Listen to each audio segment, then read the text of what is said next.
සුබ සන්ධ්‍යාවක් හැමෝටම. මම HDC සොයිසා දිලුක්ෂ සොයිසා ශ්‍රී ලංකා තන්න සත්වේදීන්ගේ සංගමයේ වර්තමාන සභාපති. මුලින්ම සාදරයෙන් පිළිගන්නවා අද අපේ මාධ්‍ය සාකච්ඡාවට පැමිණලා සිටින මාධ්‍ය වේදී සහෝදර සහෝදරියන් සියලු දෙනාවම සහ අනිකුත් රාජ්‍ය හා රාජ්‍ය නොවන සංවිධානවල නියෝජිතයන්ව මේ සඳහා අද අපි මාධ්‍ය සාකච්ඡාව කරන්න බලාපොරොත්තු වෙන්නේ ඉලීගල් ට්‍රේඩ් එක පිළිබඳව ශ්‍රී ලංකාව කියන රට අපේ මේ අවස්ථාව වෙනකොට අපිට නොදැනි ඒ කියන්නේ බහුතර දැනුමක් නොමැතිව වනජීවීගේ වෙළඳාම එහෙම නැත්නම් ඉලීගල් ට්‍රේඩ් එක පිළිබඳව හබ් එකක් බවට පරිවර්තනය වෙගෙන යනවා. ඉතින් මේකේ තියෙන නරක පැත්ත සහ මේකේ තියෙන ගුණාගුණ ගැන කතා කරන්න තමයි අද මාධ්‍ය සාකච්ඡාව ශ්‍රී ලංකා තන්න සත්වේදීන්ගේ සංගමයේ වෙච්ච අපි පවත්වන්න තීරණය කරේ. අපි ගැන කතා කරොත් ශ්‍රී ලංකා තන්න සත්වේදීන්ගේ සංගමය මේ වෙනකොට අවුරුදු 54ක් පැරණි ලංකාවේ තියෙන පැරණිම තරුණ පරිසර සංවිධානයේ විදිහට කටයුතු කරනවා. මීට පෙරත් අපි මාධ්‍ය සාකච්ඡා කීපයක් කතා කරගෙන තියෙනවා. අපි සාමාන්‍යයෙන් කතා බහ කරන්නේ කරලියට එන ඉන්ට්‍රෙස්ටිං එහෙමත් නැත්නම් අර පුවත් මවන මාතෘකා පිළිබඳව. ඒතර මේ වගේ මාතෘකා සාමාන්‍යයෙන් අපිට යට ගැහෙනවා. අපි නොදැනුවත්ම වැහිලා යනවා. මොකද ගොඩක් අය මේ පිළිබඳව කතා කරන්නේ ඉන්නේ නැති හින්දා. මේක වැඩක් නෑ මේ අවස්ථාවේ පුවතකට සුදුසු නෑ වගේ දෙයක් තමයි ගොඩක් අයට හැඟෙන්නේ. හැබැයි තරුණ සත්වේදීන්ගේ සංගමයේ විදිහට අපි ඉස්මතු කරපු දේවල් තමයි කීප අතාවකම මේ වගේ අර අපිට නොදැනී තියෙන මාතෘකා අපි එච්චර ගණන් ගන්න නැති මාතෘකා පසු කාලීනව ඉතාමත් දරුණු තත්ත්වයට පත් වෙලා තියෙනවා විශේෂයෙන්ම ශ්‍රී ලංකා පරිසර සංරක්ෂණ ක්ෂේත්‍රයේ. ඉතින් පරිසරය සංරක්ෂණය කිරීම සඳහා අපි කටයුතු කරන සංවිධානයක් විදියට මේ මාධ්‍ය හමුව පවත්වන්නේ ඉලීගල් පෙට් ට්‍රේඩ් එක. එහෙමත් නැත්නම් ඉලීගල් ට්‍රේඩ් එක වනජීවි වෙළඳාම වනජීවීන් මේ රටට ඇතුල් වීම පමණක් නොවි රටින් පිටට යාම මේ දෙකේම වර්තමාන තත්ත්වය පිළිබඳව සහ ලංකාව මේ තත්ත්වයෙන් ගියොත් මේ තත්ත්වය දිගටම පවත්වාගෙන ගියොත් කොතෙන්ටද යන්නේ කියන එක පිළිබඳව අපේ පූර්විකාව ඕගොල්ලන්ට දැනුවත් කරන්න සහ ඕගොල්ලන්ගෙන් අපි බලාපොරොත්තු වෙනවා මේ පණිවිඩය සමාජයට ගෙනියයි කියලා. මොකද තත්ත්වය ටික ටික දරුණු වෙගෙන හින්දා අපි කවුරුත් ඒ පිළිබඳව අවබෝධයක් නොමැති හින්දා. වැඩිදුර මම ශ්‍රී ලංකා තන්න සත්වේදීන්ගේ සංගමය ගැන කතා නොකර පැනලිස්ට්ලව හඳුන්වලා දෙන්නම් මාධ්‍ය සාකච්ඡාවට ඔයගොල්ලෝ වෙනුවෙන් මේ කරුණු දක්වන විද්වත් මඩුල්ල. මම විද්වත් මඩුල්ල ඔයගොල්ලොත් එක්ක කතා කරන පිළිවෙලටම හඳුන්වලා දෙන්නම්. ඒගොල්ලෝ ඇවිල්ලා ඒගොල්ලන්ගේ අදහස සහ ඒගොල්ලන් මේ පිළිබඳව දන්නා තොරතුරු ඔයගොල්ලොත් සමග බෙදා හදාගනීවි. විද්වත් මණ්ඩලයේ සියලු දෙනාම කතා කරලා පසු වුණාම ඉවර වුණාම ඔයාලට ප්‍රශ්න ඔයගොල්ලන්ට අහන්න පුළුවන්. ඔයගොල්ලන්ට ඉංග්‍රීසි භාෂාවෙන් මම මේ සිංහල භාෂාවෙන් කතා කරන්නේ අපිට පහසු භාෂාව සහ මම ගොඩක් වෙලාවට පාවිච්චි කරන භාෂාව හින්දා. නමුත් if you want to talk about this in English in that medium you can always ask any question from the English. That's okay.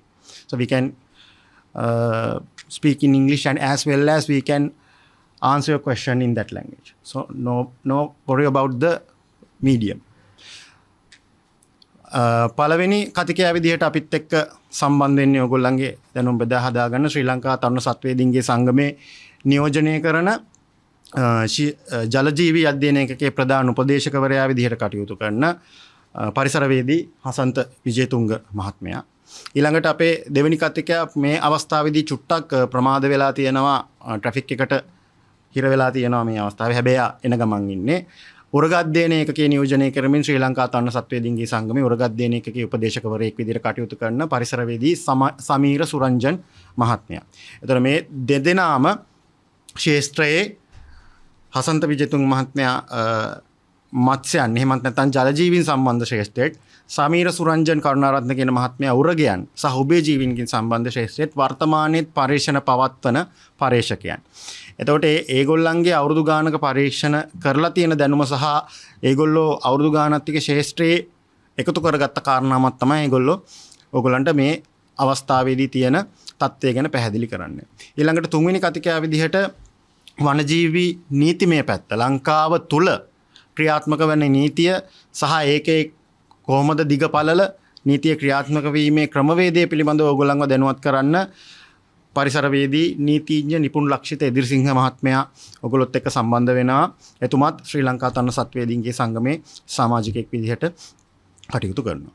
ඊළඟට අවසාන වශයෙන් මේ සම්බන්ධයෙන් තියෙන ජාත්‍යන්තර නීතිය කොහොමද ක්‍රියාත්මක වෙන්නේ, අපි මොන විදිහටද කටයුතු කරන්නේ සහ කරුණු සම්පින්ඩනය කරලා මේ පිළිබඳව ඔයගොල්ලොත් එක්ක කතා බහ කරන්න ඉදිරිපත් වෙන්නේ පරිසරවේදී ආචාර්ය නීතිඥ ජගත් ගුණවර්ධන මහත්මයා. එතුමා මම විශේෂයෙන් හඳුන්වා දීමට අවශ්‍ය වෙන්නේ නැහැ. ලංකාව ඇතුලේ මේ වාගේ විශේෂිත පරිසර ගැටලුවක්, එහෙම නැත්නම් ප්‍රශ්නයක්, එහෙමත් නැත්නම් පරිසරයට යම්කිසි සිදුවිය යුතු කාර්යයකදී මුලින්ම හඬ නගන පරිසරවේදියෙක් විදිහට නීතිඥ ආචාර්ය ජගත් ගුණවර්ධන මහත්මයා කටයුතු කරනවා. ඉතින් මේ තමයි අද ඔයගොල්ලොත් එක්ක කරුණු බෙදා හදා ගන්නා විද්වත් මඩුල්ල වැඩිදුර කතා කරගෙන යන්න බලාපොරොත්තු වෙන්නේ. ඔයගොල්ලන්ට තියෙන ප්‍රශ්න මේ විද්වත් මඩුල්ල කරුණු බෙදා හදාගත්තායින් පස්සේ ඔයගොල්ලන්ට අහන්න පුළුවනි. මම ආරාධනා කරනවා පළවෙනි කතිකයා විදිහට පරිසරවේදී හසන්ත විජේතුංග මහත්මයාට. හැමෝටම සුබ සන්ධ්‍යාවක්. මම හසන්ත විජේතුංග, ශ්‍රී ලංකා තරුණ සත්වේදීන්ගේ සංගමේ ජල්ජීවි අධ්‍යයන ඒකකේ ප්‍රධාන උපදේශකතුමා. පොඩි ස්ලයිඩ්ස් වගේකුත් මම ප්ලේ කරනවා. ඒක මම කියන දේවල් වලට සාක්ෂියක් විදිහට ඔයගොල්ලන්ට පෙන්වන්නයි මම මේ ස්ලයිඩ්ස් ටික දාන්නේ. අපි මුලින්ම මේ ජෛව මංකොල්ල, එහෙම නැත්නම් ඉලීගල් ට්‍රේඩ් එක ගැන කතා කරනකොට වැඩිපුරම තර්ජනයට ලක් වෙන්නේ ලංකාවේ ඉන්න උරංගියෝ සහ මත්ස්‍යෝ කියන කාණ්ඩ දෙක තමයි වැඩි වශයෙන්ම තර්ජනයට ලක් වෙලා තියෙන්නේ. මොකද ගොඩක් විදේශීය රටවල් වල අය කැමති විශේෂයෙන්ම ආවේනික සහ තරමක් දුර්ලභ උරංග විශේෂ සහ මත්ස්‍ය විශේෂ ඇති කරන්න. ඉතින් විවිධ අවස්ථාවන් වලදී අපිට මේ වාර්තා වෙලා තියෙනවා ලංකාවට ආවේනික සත්ව විශේෂ, ලංකාවට ආවේනික උරග විශේෂ, මාළු විශේෂ, ශාක විශේෂ ආදී දේවල් විශාල ප්‍රමාණයක් ලංකාවේ ජෛව විවිධත්වයට අදාළ ගොඩාක් දේවල් විදේශීය රටවල් වලට ගිහිල්ලා තියෙනවා. ඒ රටවල් වල ඇතම අවස්ථාවලදී මේ ලංකාවේ තියෙන දේවල් වලට පේටන්ට් බලපත්‍රය පවා අරගෙන තියෙනවා. නමුත් මම මේ වෙලාවේදී කතා කරන්න යන්නේ මත්ස්‍යෝ ගැන. මම පොඩි ඉන්සිඩන්ට් එකක් කියන්නම්. මීට අවුරුද්දකට දෙකකට විතර කලින් අපේ සංගමේ සමාජිකයෝ කිහිප දෙනෙක් මල්පුලුට්ට කියලා මත්ස්‍ය විශේෂය සම්බන්ධයෙන් සංරක්ෂණ වැඩසටහනක් ආරම්භ කරන්න පටන් ගත්තා. ඒකට මේ මල්පුලුට්ට කියන්නේ ලංකාවට ආවේනික මත්ස්‍ය විශේෂයක්. මෙයා මේ වෙනකොට ගෝලීය වශයෙන් තර්ජනයට ලක්වෙච්ච මත්ස්‍ය විශේෂයක් සහ මේ මල්පුලුට්ට කියන ගණයම ලංකාවට පමණක් ආවේනික මත්ස්‍ය ගණයක්. එතකොට බොහොම වටිනා කියන බොහොම ලස්සන මාළුවෙක්. එතකොට මේ මාළුවා ගැන පරිශන කරගෙන යනකොට ඒගොල්ලෝ මේ මාළුවා ඉන්න තැන්වල ලොකේෂන්ස් එහෙම බලලා සමාජ මාධ්‍ය හරහා මේ මාළුවා ගැන කතා කරනකොට ඒගොල්ලොන්ට ඇවිල්ලා තියෙන පළවෙනි මැසේජස් ටික තමයි ලංකාවේ සහ විදේශීය රටවල් වල මේ මාළුවා ඉන්න ලොකේෂන් ටික කියන්න කියලා පෙට් ට්‍රේඩ් එකට. ඒ කියන්නේ ඒගොල්ලොන්ට කලෙක්ටර්ස්ලා තමයි ගොඩක් වෙලාවට කතා කරලා තියෙන මාළුවා ඉන්න තැන් ටික කියන්න මේ ඒගොල්ලෝ ඒ කියන්නේ කලෙක්ට් කරගන්න. ඒ වගේ දෙයකට තමයි මුලින්ම කතා කරලා තියෙන්නේ. ඊටනින් පස්සේ ඒගොල්ලෝ කිසිම අවස්ථාවකදී ලොකේෂන් ෂෙයා කරලා තිබුණේ නැහැ. ඒගොල්ලෝගේ පරිශ්‍රණයේදී අවශ්‍ය තත්ත්වය මත, ඒ කියන්නේ මේ තියෙන තත්ත්වය මත ඒගොල්ලෝ ලොකේෂන් ෂෙයා කරගෙන තිබුණේ නැහැ. නමුත් අපි දැකලා තියෙනවා විදේශීය රටවල් වල මත්ස්‍ය ටැංකිය වල පවා අද වෙනකොට මේ මල්පුලුට්ට කියන මාළු විශේෂ ඉන්නවා. ඉතින් අපේ රටෙන් මත්ස්‍ය විශේෂ ලීගලි සහ ඉලීගලි කියන ක්‍රම දෙකටම විදේශීය රටවල් වලට යනවා සහ විදේශීය රටවල් වල ඉන්න මාළු විශේෂ ඒ විදිහටම ලංකාවට එනවා. එතකොට මේ මම දාලා තියෙන ස්ලයිඩ් එකේ තියෙන මේ වගේ එකක්. මේ මාළුවා ලංකාවේ එක්ස්පෝර්ට් කරන්න තහනම් මාළු විශේෂයක්. මෙයාව මේ රේගුවේ සයිට් එකෙන්ම තමයි මේක අරගත්තේ. මේ රේගුවේදී මේ මෑතකදී අල්ලගත්ත එකක්. ඔගොල්ලෝ මේ ශ්‍රී ලංකා රේගුවේ සයිට් එකට ගියොත් ඔය නිවුස් එක ඔය විදිහටම බලා ගන්න පුළුවන්. ඔය මාළුවාව ලංකාවෙන් එක්ස්පෝර්ට් කරන්න හදලා කිලෝග්‍රෑම් 60 ගාණක් රේගුවේදී අල්ලගෙන තියෙනවා. මේ තියෙන්නේ ඒ වගේ එකක්. මේ තියෙන්නේ චෙරි බාබ්. චෙරි බාබ් කියන්නේ ලංකාවට ආවේනික බොහොම ලස්සන මාළු විශේෂයක්. මම ඊළඟ ස්ලයිඩ්ස් ටිකේදී පෙන්නන්නම් මෙයාට කරලා තියෙන දෙයක්. ඒ කියන්නේ ලංකාවට ආවේනිකයි බොහොම සුන්දර ලස්සන මාළුවෙක්. මේ මාළු විශේෂය අද වෙනකොට විදේශීය රටවල් වල ඉන්න. මේකේ තියෙන සෝචනීය තත්ත්වය තමයි අද වෙනකොට මෙයාව හයිබ්‍රීඩ් කරලා තියෙනවා. ඒ කියන්නේ වේල් ටේල් කියලා කියන ටේල් එක දික් කරලා හදලා ඊට පස්සේ රතු පාට වැඩි වෙන ක්‍රමවලට හදලා ඇල්බිනෝ කියන්නේ මේ මාළුව රතු පාටයි හැබැයි ඒගොල්ලෝ බ්‍රීඩ් කරන මාළු ඔක්කොම සුදු පාට වෙන්නේ. ඒ කියන්නේ මේ ලංකාවට ආවේනික මාළුවෙක් විදේශ රටවල් වලට ගෙනහිල්ලා ඒගොල්ලෝ ඒ රටවල් වල බ්‍රීඩ් කරලා හයිබ්‍රීඩ් සදලා සමහර වෙලාවට ලංකාවේ මේ ඇක්වේරියම් වලට පවා ඒගොල්ලෝ එවනවා ලොකු මිලකට. ඉතින් මේවා ගොඩක් වෙලාට මේ වගේ මාළු විශේෂයක් දැන් කවුරු හරි විදේශීය රටකට යවනවා නම් ඒ කියන්නේ වනාන්තර වලින් අල්ල ගන්නවා නම් ගොඩක් වෙලාවට අල්ලගෙන එන්නේ ලස්සන වර්ණවත් හොඳ පිරිමි සත්තු. එතකොට ඒ වගේ මාළු විශේෂ අල්ල ගැනීමේදී තියෙන තර්ජනය තමයි මේ සාමාන්‍යයෙන් 30-40ක වගේ රංචුවක ඉන්න රංචුවක මැචුවර්ඩ් පිරිමි සත්තු ටික අල්ලගෙන ගියාට පස්සේ ඒ රංචුව සම්පූර්ණයෙන්ම විනාශ වෙලා යනවා. ඒ කියන්නේ වර්ණ රටාව කියන්නේ හොඳ වර්ණ තියෙන මාළුන් අල්ලගන්නේ හොඳ නිරෝගී මාළුන් අල්ලගන්නේ. එතකොට ඒ මාළුන් එහෙම අල්ලගත්තට පස්සේ ස්වභාවික පරිසර පද්ධතියේදී නිරෝගී මාළු සහ හොඳ වර්ණ රටාව තියෙන මාළු නැති වෙලා අවසානයේ ගහනේ විනාශයට පත් වෙන්න පුළුවන්. මේකත් රේගුවෙන්ම තමයි අත්අඩංගුවට අරගෙන තියෙන්නේ එක්ස්පෝර්ට් කරන්න ගිය වෙලාවක අත්අඩංගුවට ගැනීමක්. මේ තියෙන්නේ ෂාක්ස් විශේෂයක්. මෙයත් තහනම් යවන්න. නමුත් මේකත් රේගුවේදී අත්අඩංගුවට අරගෙන තියෙනවා. මේ මාළු විශේෂයත් විදේශී රටවල් වලට ආහාර සඳහා ගැනීමට තමයි යවලා තියෙන්නේ. මේ තියෙන්නේ ලංකාවට කිහිප වතාවක්ම උත්සාහ කරලා තියෙනවා.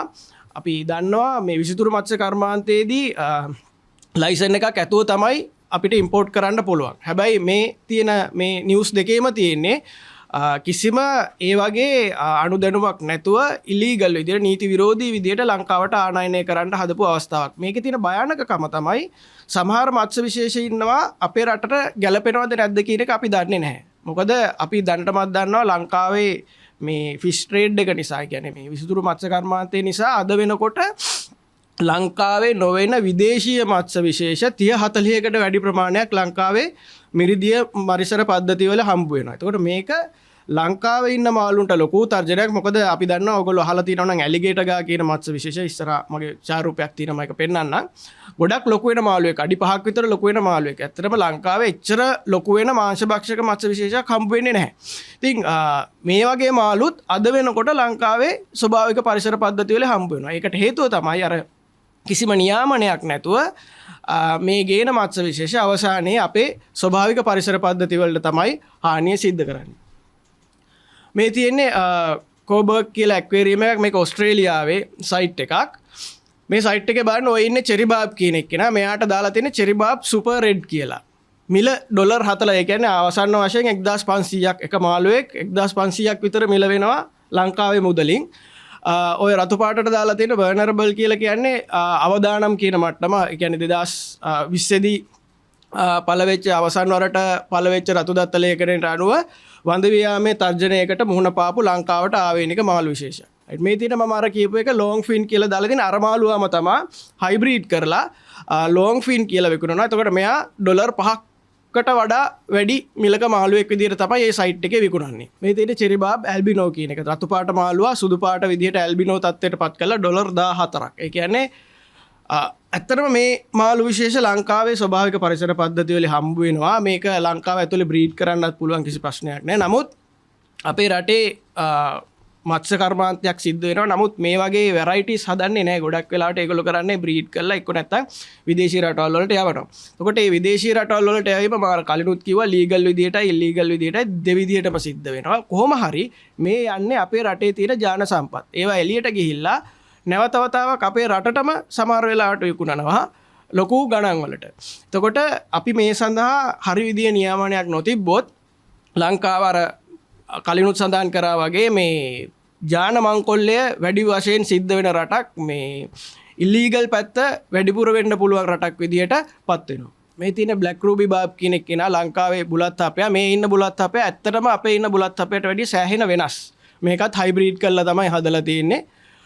මෙයත් ලංකාවට ආවේනික වන්දවියාමේ තර්ජනයට මුහුණ දීලා තියෙන ලංකාවේ ඉන්න ආවේනික මාළුවෙක්. මේ ඉන්නේ හල්මල් දණ්ඩිය කියන මත්ස්‍ය විශේෂය. මෙයාගේ කලර් වෙරයිටිස් ගොඩාක් තියෙනවා. තැඹිලි පාට, කහ පාට, නිල් පාට වගේ කලර් වෙරයිටිස් තියෙනවා. එතකොට ওই වෙරයිටිස් ගොඩක් මම අර කලිනුත් කිව්වා වගේ මේගොල්ලෝ ස්වභාවික පරිසර පද්ධතියෙන් අල්ලගෙන යනකොට හොඳ වර්ණ ප්‍රභේද ටික තමයි අල්ලගෙන යන්නේ. එහෙම අල්ලගෙන ගියාට පස්සේ වෙන්නේ අපේ රටේ තියෙන හොඳ ප්‍රභේද ටික නැති වෙලා අවසානයේ ඒ ගහණය සම්පූර්ණයෙන්ම විනාශයට පත් වෙලා යන එක. ඉතින් අර මම සඳහන් කරා වගේ ලංකාව ඇතුලේ මේ වෙනකොට ගොඩක් මත්ස්‍ය විශේෂවලට මේ විදිහේ තර්ජනයක් තියෙනවා. හැබැයි ඒක වැඩිපුර කාටවත් පේන්නේ නැහැ. මොකද සාමාන්‍ය මාළු ගත්තාම ලංකාවේ උරංගියෝ ගත්තාම උරංගියෝ සියලුම දෙනා පවන නීතියෙන් ආරක්ෂාව සපයලා තියෙනවා.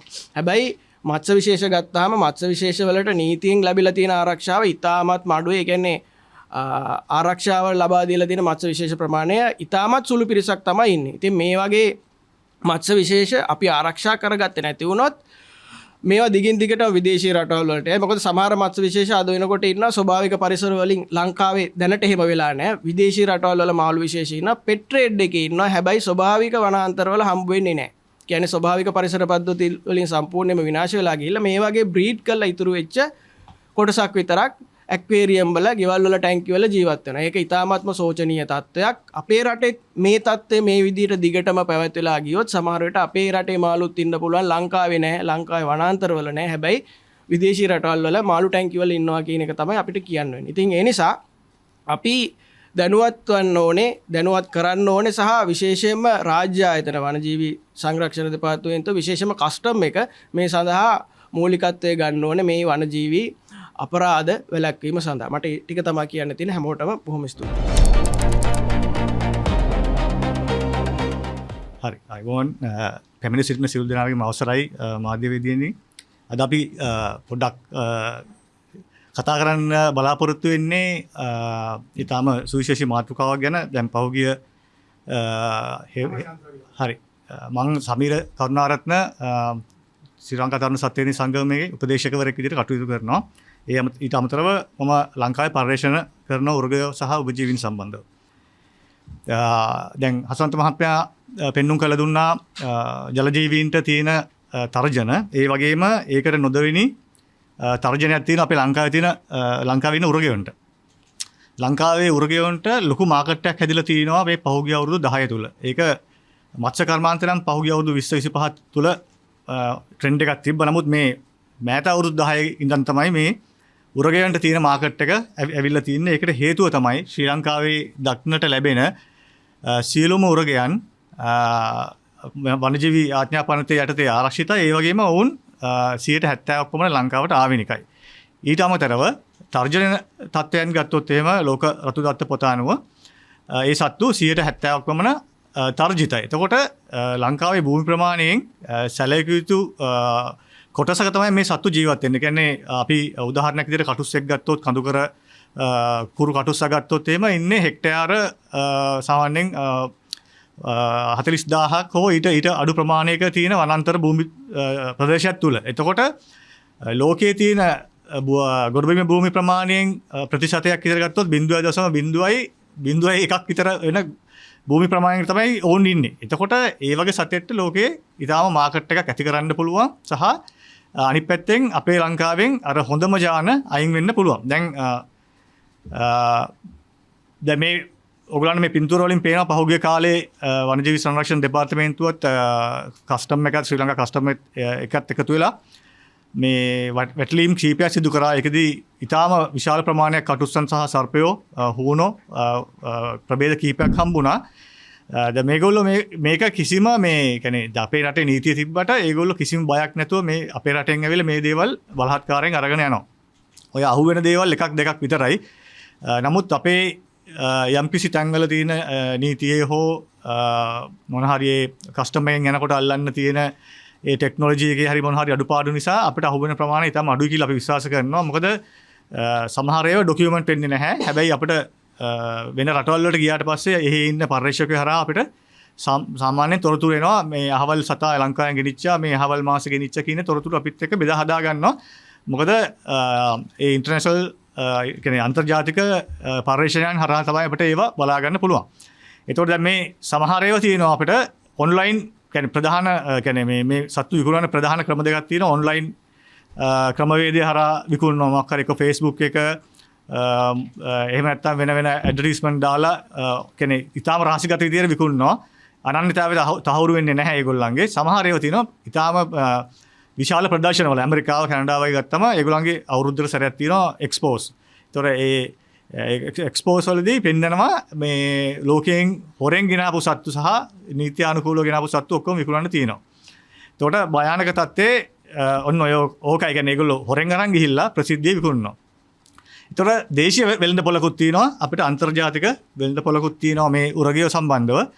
මේ තියෙන පහුගිය අවුරුදු 10 තුල මම ඔයගලන්ට කිව්වා පහුගිය අවුරුදු 10 තුල ඊටාම ඉහළින් අපේ උරගයෝ සංගතිය තර්ජනයට ලක් කරලා තියෙනවා ඉන්ටර්නැෂනල් පෙට් ට්‍රේඩ් එක හරහා.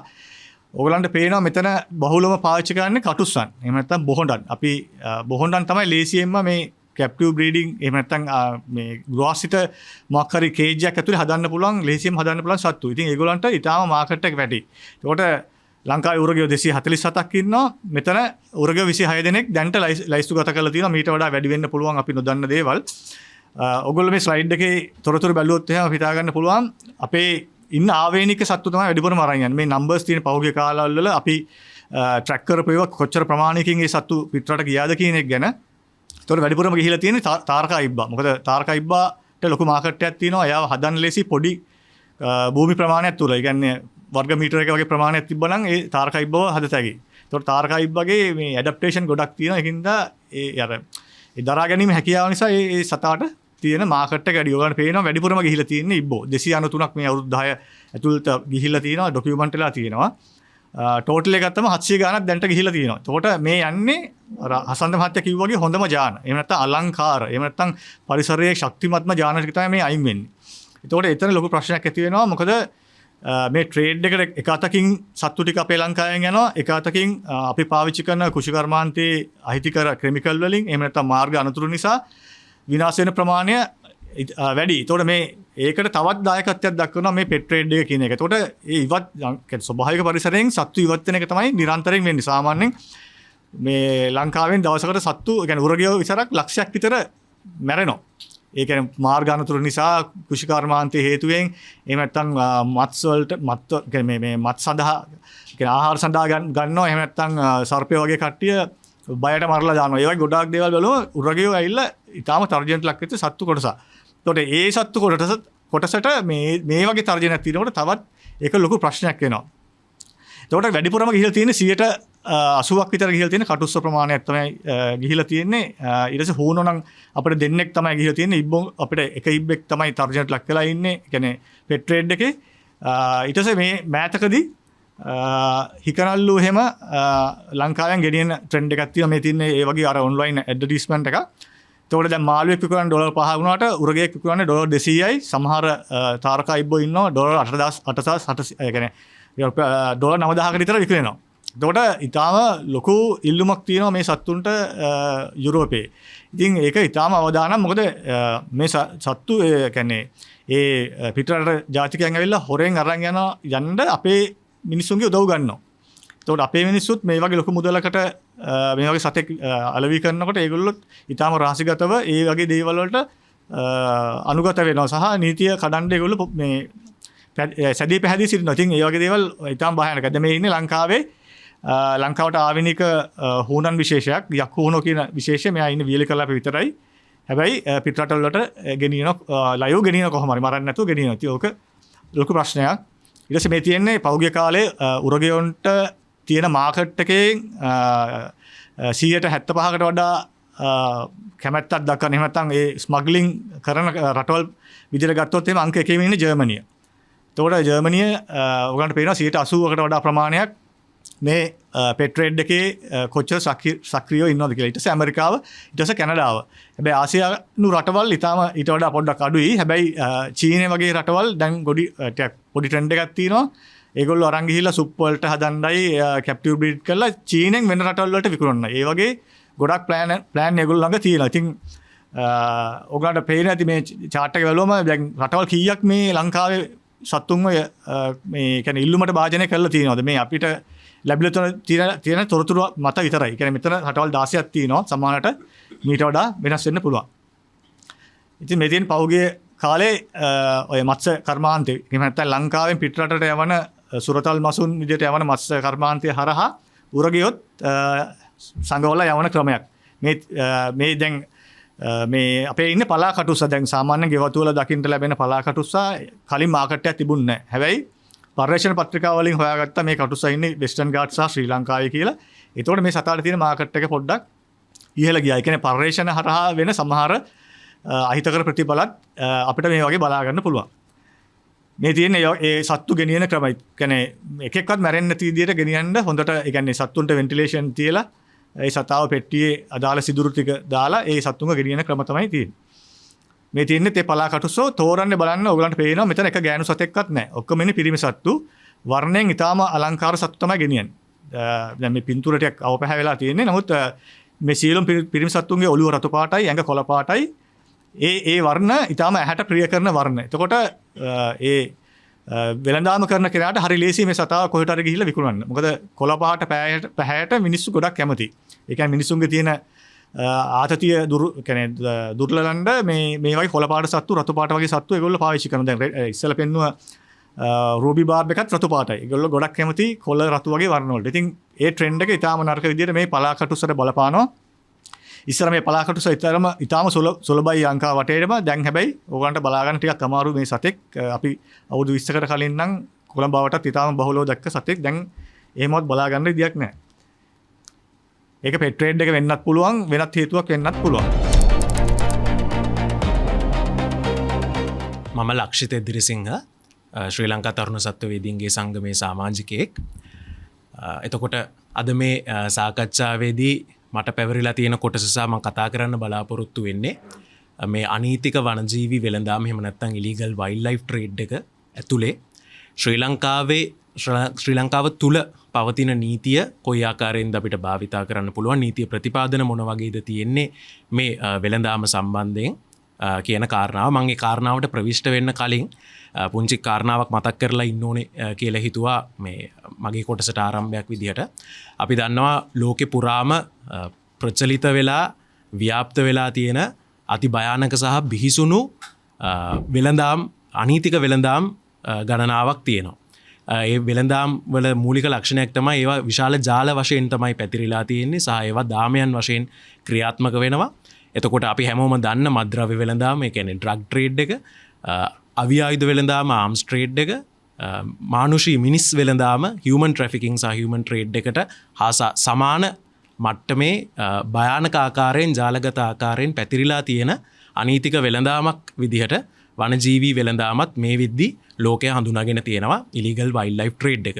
බොහෝ අවස්ථාවන් වලදී මම අර කලින් කියපු ඉලීගල් ට්‍රේඩ්ස් එක්ක මේ අනීතික වනජීවී වෙළඳාම සම්බන්ධ වෙන අවස්ථාවලුත් ලෝකේ බොහෝ තැන්වලින් වාර්තා වෙනවා. එතකොට මේ වගේ සන්දර්භයක් ඇතුලේ ඉඳලා තමයි අපි මේ වගේ ගෝලීය සන්දර්භයක් ඇතුළේ ඉඳලා තමයි අපි මේ අනීතික වනජීවි වෙළඳාම කියන මාතෘකාව පිළිබඳව කතා කරන්නේ. එතකොට ඒක ඇතුලේ ශ්‍රී ලංකාව වගේ රටකට තියෙන තර්ජන ගැන මම හිතන්නේ මට කලින් කතා කරපු කතිකයෝ දෙන්න බොහොම පැහැදිලි කරලා දුන්නා කොයි ආකාරي තර්ජනයක්ද තියෙන කියලා, විශේෂයෙන්ම අපි වගේ රටවල් වලට සහ අපි වගේ රටවල් වල තියෙන ජෛව විවිධත්වයට. ඒ ප්‍රවිෂ්ඨයත් එක්ක ශ්‍රී ලංකාව ඇතුලේ මේ වනජීවී වෙළඳාම සම්බන්ධී නීතිය ගැන කතා කළොත් අපි මූලික වශයෙන්ම කතා කරන්න ඕනි නීතිය තමයි වනසත්ව හා වෘක්ෂලතා ආරක්ෂක ආඥා පනත. ඒ පනත තමයි ශ්‍රී ලංකාවේ වනජීවී සංරක්ෂණය සඳහා තියෙන ප්‍රමුඛතම පනත. එතකොට වනසත්ව හා වෘක්ෂලතා ආරක්ෂක ආඥා පනත ගත්තහම සහ අපි වනජීවී වෙළඳාම ගැන විශේෂයෙන් කතා කරනවා නම් මේ වනජීවී වෙළඳාම එක්ස්ටර්නල් සහ ඉන්ටර්නල් කොටස් දෙකක් වශයෙන් අපිට මූලික වශයෙන් හඳුනගන්න පුළුවන්. ඒ කියන්නේ රට තුල සිදුවන වෙළඳාම සහ රටින් පරිබාහිරව සිදුවන වෙළඳාම. රටින් පරිබාහිරව සිදුවන වෙළඳාම කියලා ගත්තාම රට තුලට එන සතුන් සහ රටින් පිටව යන සතුන් කියන දෙකොට්ටාසෙම ගන්න පුළුවන්. එතකොට මේ වෙළඳාම් වර්ග දෙකටම අදාළ කරගන්න පුළුවන් වනසත්ව හා වෘක්ෂලතා ආරක්ෂක ආඥා පනතේ තියෙන ප්‍රතිපාදනයන්. විශේෂයෙන්ම අපි කතා කරනවා ආරක්ෂිත ප්‍රදේශ තුලින් ආරක්ෂිත ප්‍රදේශ තුල වෙසෙන සතුන් එකතු කිරීම, ළඟ තබා ගැනීම වගේ දේවල් තහනම් කරලා තියෙනවා. ඒ වගේම ආරක්ෂිත ප්‍රදේශවලින් පිට ජීවත් වුණත් සත්ව විශේෂ, විශේෂයෙන්ම ශීරපායින්, උරගයින්, මත්ස්‍ය විශේෂ, පක්ෂි විශේෂ ආදී වශයෙන් ආරක්ෂිත වශයෙන් පනත තුල හඳුනා ගන්නා ජීවීන් සන්තකේ තබා ගැනීම, ඒ වගේම විකිණීමට ඉදිරිපත් කිරීම නැත්නම් විකිණීමට ප්‍රදර්ශනය කිරීම සහ මිලදී ගැනීම ආදී ක්‍රියාවන් මේ පනත තුලින් ප්‍රකාශිතවම තහනම් කරලා තියෙන නිසා අපිට කියන්න පුළුවන් ඒ වගේ ප්‍රතිපාදනයන් භාවිතා කරන්න පුළුවන් මේ වෙළඳාම සම්බන්ධයෙන් වෙන කටයුතු නවත්ත ගන්න. නමුත් එතනින් එහාට ගියාම මේ පනතේ විශේෂයෙන්ම ප්‍රතිපාදනයන් දෙකක් තියෙනවා. ප්‍රතිපාදනයන් දෙක පිළිබඳව කතා කරන්න ඕනේ. එකක් තමයි වනසත්ව වෘක්ෂලතා ආරක්ෂක ආඥා පනතේ 37 වෙනි වගන්තිය. 37 වෙනි වගන්තියේ පැහැදිලිවම සහ ප්‍රකාශිතවම දක්වලා තියෙනවා ශ්‍රී ලංකාව තුලට යම් කිසි ජීවියෙක් ඒ කියන්නේ සතෙක් හෝ ශාකයක් විශේෂයක් ගෙන එනවා නම් ඒ සඳහා නිසි බලපත්‍රයක් සහ අවසරයක් නිසි බලධරයා විසින් ලබා දිය යුතුයි කියලා. ඒකෝ නිසි බලධරයා විදිහට වනසත්ව වෘක්ෂලතා ආරක්ෂක ආඥා පනත හඳුනාගන්නේ වනජීවි සංරක්ෂණ දෙපාර්තමේන්තුවේ අධ්‍යක්ෂක ජෙනරාල්වරයා. එතකොට ඒ ආකාරයෙන් බලපත්‍රයක් හෝ අවසරයක් රහිතව යම් සතෙක් හෝ ශාකයක් ශ්‍රී ලංකාව තුලට එනවා නම් නීතිය බොහොම පැහැදිලි. ඒ සතා සත්ව කොටස එහෙම නැත්නම් බිත්තරය එහෙම නැත්නම් ශාකයේ ශාක කොටස ආදී මේ එන ඒ ජෛව විවිධත්ව කොටස අනීතික ආකාරය නැත්නම් නීති විරෝධී ආකාරයෙන් ශ්‍රී ලංකාවට ආනයනය කරන ලද සතෙක් හෝ ශාකයක් හෝ කොටසක් බවට පත් වෙනවා. ඊළඟට අපනයනය පිළිබඳව තියෙන වැදගත්ම ප්‍රතිපාදනය තමයි වනසත්ව වෘක්ෂලතා ආරක්ෂක ආඥා පනතේ 40 වෙනි වගන්තිය. මේ 40 වෙනි වගන්තියත් පැහැදිලිව සඳහන් කරලා තියෙනවා යම් සතෙක් හෝ ශාක විශේෂයක් රටෙන් අපනයනය කරනවා නම් ඒ කරන්න ඕනේ නිසි අවසරය සහිතව සහ ඒ අවසරය ලබා දෙන්න පුළුවන් මොන වගේ ක්‍රියාකාරකම් වලටද කියන එකත් විශේෂයෙන්ම සඳහන් කරලා තියෙනවා. එහිදී පර්යේෂණ කටයුතු විදේශ කෞතුකාගාර සඳහා සහ විදේශ සත්වෝද්‍යාන සඳහා කියන ආදී මේ සීමා සහිත කරුණුකාරණා කීපයකට පමණයි ශ්‍රී ලංකාව තුලින් සතෙක් හෝ ශාකයක් පිටරටකට යවනවා නැත්නම් අපනයනය කරනවා නම් කරන්න පුළුවන්. ඒකටත් අවසරය ලබා දෙන්න පුළුවන්. ඔය කියන්නා වූ කරුණුකාරණා කිහිපයකට පමණයි. එතකොට මේ පනතේ මේ ප්‍රතිපාදනයන් දෙක ගත්තාම තියෙන වැදගත්ම සහ සුවිශේෂීම කාරණාව තමයි ඒ පනත ප්‍රකාරව යම් අවසරයක් ලබා දීලා නැත්නම් යම් සතෙක් හෝ ශාකයක් හෝ සත්ව කොටසක් හෝ ශාක කොටසක් ශ්‍රී ලංකාවට ගෙන එනයින්ම ඒ අවසරයේ රහිතව ගෙන එන ලද හෝ රටින් එළියට යවන ලද සත්ව හෝ ශාක කොටස නීති විරෝධී ක්‍රියාවක් බවට පත් වෙනවා. දැන් මෙතනදී මේ ආනයනය කියන වචනය ගැන මම විනාඩියක් අරගෙන පොඩි පැහැදිලි කිරීමක් කරන්නම්. මොකද කෙනෙක් හිතන්න පුළුවන් මේ ආනයනය කියලා කියන්නේ වාණිජමය අරමුණකින් බලන්න ඕන දෙයක් කියලා. ඒ කියන්නේ යම් පරිභෝජන අරමුණකින් ශ්‍රී ලංකාවට ගෙනෙන සතෙක්ට විතරද මේ 37 වෙනි වගන්තිය අදාළ කරගන්න පුළුවන් කියලා. නමුත් මම හිතන්නේ අපි නීතිය අර්ථකථනය කරනකොට මේ 37 වෙනි වගන්තියේ ඉම්පෝට් කියන එක අපි අර්ථකථනය කරන්න ඕනේ රට තුලට ගෙන ඒම කියන නිර්වචනය සහිතව. මොකද එහෙම ඒ වගේ නිර්වචනයක් පළවෙනි දේ තමයි අපිට ආගමන හා සමාවෙන්න ආනයන හා අපනයන පනත නැත්නම් ඉම්පෝර්ට් සහ එක්ස්පෝර්ට් කන්ට්‍රෝල් ඇක්ට් එකේ තියෙන නිර්වචනයට ගැලපෙන අර්ථකථනයක් වෙනවා. ඒකේ අංක 1. අංක 2 තමයි ඒ වගේ නිර්වචනයකට අපිට ගියාම ශ්‍රී ලංකාවේ මුහුදු තීරය තුලට හෝ ගුවන් තීරයට හෝ දේශ සීමාව තුලට ශ්‍රී ලංකාව තුලට ඍජුවම ශ්‍රී ලංකාව තුල පරිභෝජනයක් සඳහා ආනයනය නොකලත් යම් සත්ව විශේෂයක් හෝ ශාක විශේෂයක් අපිට මේ පනතේ ප්‍රතිපාදනයන් භාවිතා කරන්න පුළුවන් වෙනවා. ඒ වගේ අනීතිකව ගෙන එන ලද සතෙක් හෝ ශාක කොටසක් වැටලීමකට ලක් කරන්න. දැන් උදාහරණයක් විදිහට මම මගේ කොටස ආරම්භ කරද්දිම කිව්වා වගේ මේ අනීතික වනජීවි වෙළඳාම කියලා කියන්නේ විශාල ජාලයක්. ඒකේ ඒ දාමේ එක් පුරුකක් බවට අපි පරිවර්තනය වෙමින් පවතින කාල සීමාවක තමයි අපි මේ මාධ්‍ය සාකච්ඡාව කැඳවලා තියෙන්නේ. මම හිතන්නේ ආචාර්ය ජගත් ගුණවර්ධනන් වැඩි දුර කතා කරයි ශ්‍රී ලංකාව කොහොමද දැන් මේ වෙද්දි යම්තාක් දුරකට කේන්ද්‍රස්ථානයක් බවට පත් වෙලා තියෙන්නේ. සමහර වෙලාවට මේ සත්තු ඇත්තටම ඉන්නේ ලංකාව තුලට නෙමෙයි. ලංකාව හරහා තවත් එන් ඩෙස්ටිනේෂන් එකකට. එතකොට ඒ වගේ අවස්ථාවකදී වුණත් රට තුලට යම් සත්වයක් නීති විරෝධී ආකාරයෙන් ගෙන එනවා නම් වනසත්ව වෘක්ෂලතා ආරක්ෂක ආඥා පනතේ 37 වෙනි වගන්තිය අදාළ කරගන්න පුළුවන් කියන අර්ථකථනය තමයි මම හිතන්නේ වඩාත් යෝග්‍ය වෙන්නේ ඒ වගේ අවස්ථාවන් මැඩ පවත්වා ගන්න.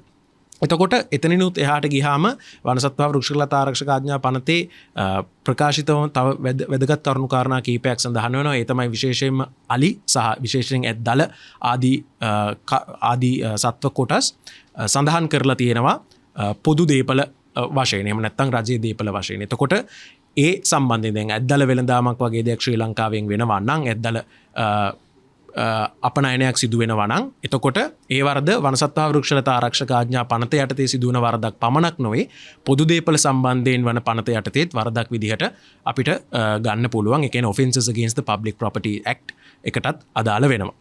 එතනිනුත් එහාට ගියාම මේ වනසත්ව වෘක්ෂලතා ආරක්ෂක ආඥා පනතේ 60C කියන වගන්තිය වැදගත් වෙනවා. මොකද ඒකේ පූර්ව නිගමනයක් තියෙනවා මේ සියලුම සම්පත් වන සතුන් සහ වෘක්ෂලතාවන් රජයට අයත්ය කියලා. ඒ කියන්නේ මේ රජයේ දීපලක්ය කියන දේ පූර්ව නිගමනයක් ඒකේ සඳහන් වෙනවා. එතකොට යම් අයෙක් විසින් මේ සතුන් රටින් අපනයනය කරනවා නම් ඒ කරන්නේ රජයේ සතු දෙයක් එහෙම නැත්නම් පොදු ජනතාව සතු දෙයක් තමයි මේ රටින් වෙන රටකට යන්නේ. එතකොට අපිට මේ කාරණාව ටිකක් තව බැරෑරුම්ම තේරුම් ගන්න පුළුවන් කියලා මම විශ්වාස කරනවා.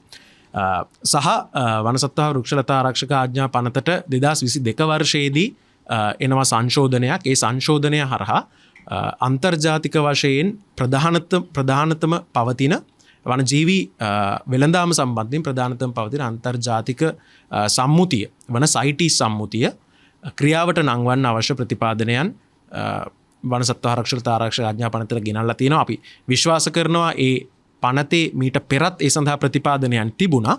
නමුත් 2022 වර්ෂයෙන් පස්සේ ප්‍රකාශිතව මේ සයිටීස් සම්මුතිය ක්‍රියාවට නංවන්න ශ්‍රී ලංකාව පාර්ශවීය රාජ්‍යයක් විදිහට බැඳිලා ඉන්නවා. මම මේ පිළිබඳ වැඩිදුර කතා කරන්න බලාපොරොත්තු වෙන්නේ ආචාර්ය ජගත් ගුණවර්ධනයන් ඉදිරියේදී මේ පිළිබඳ අදහස් දක්වන නිසා.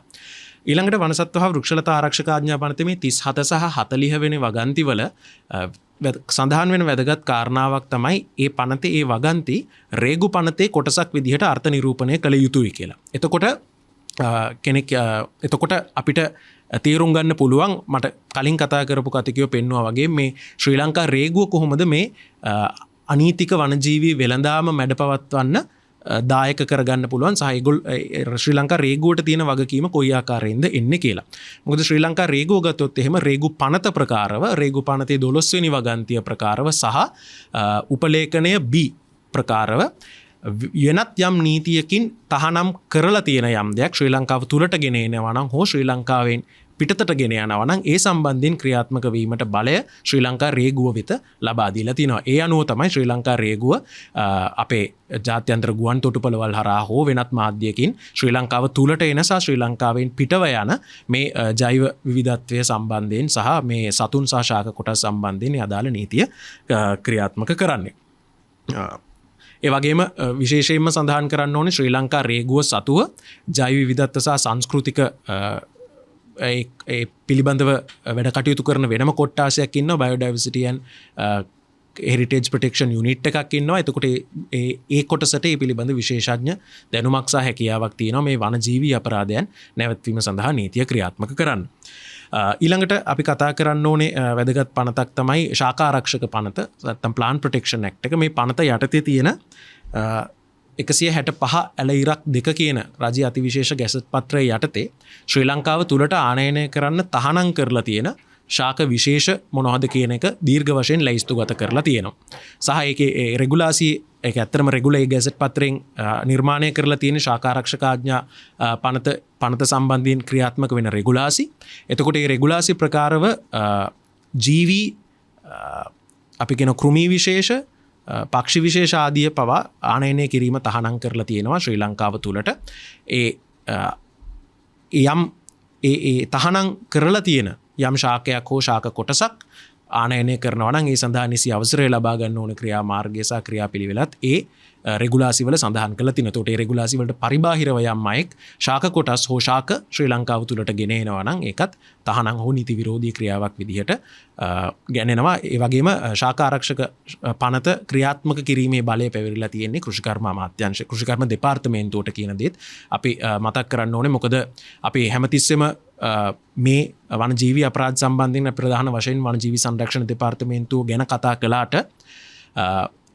රාජ්‍ය ආයතන ගණනාවක් වගකීමට බැඳෙනවා මේ වනජීවී අපරාධයන් නවත්තන්න.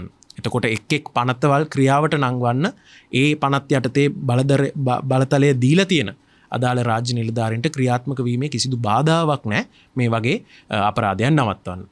එතනුත් එහාට ගියාම ෆිෂරීස් ඇන්ඩ් ඇක්වැටික් රිසෝසස් ඇක්ට් එක දීවර හා ජලජ සම්පත් පනත යටතේත් යම් ජල ජීවීන් විශේෂයන් ආනයනය සහ අපනයනය තහනම් කිරීම නැත්නම් සීමා සහිත කිරීම සම්බන්ධයෙන් රෙගුලාසි පනවන්න හැකියාව තියෙනවා. සහ ඒ ආකාරයෙන් රෙගුලාසි පනවලා තියෙනවා. මම කාලය දීර්ඝව යන නිසා රෙගුලාසි විස්තරාත්මකව කියන්නේ නැහැ. නමුත් ඒ රෙගුලාසි සහ ඒ පනත්වල තියෙන ප්‍රතිපාදනයන් සහ ඒ අංකයන් අපි ඉදිරියේදී ඔබට ලබා දෙන්න බලාපොරොත්තු වෙනවා.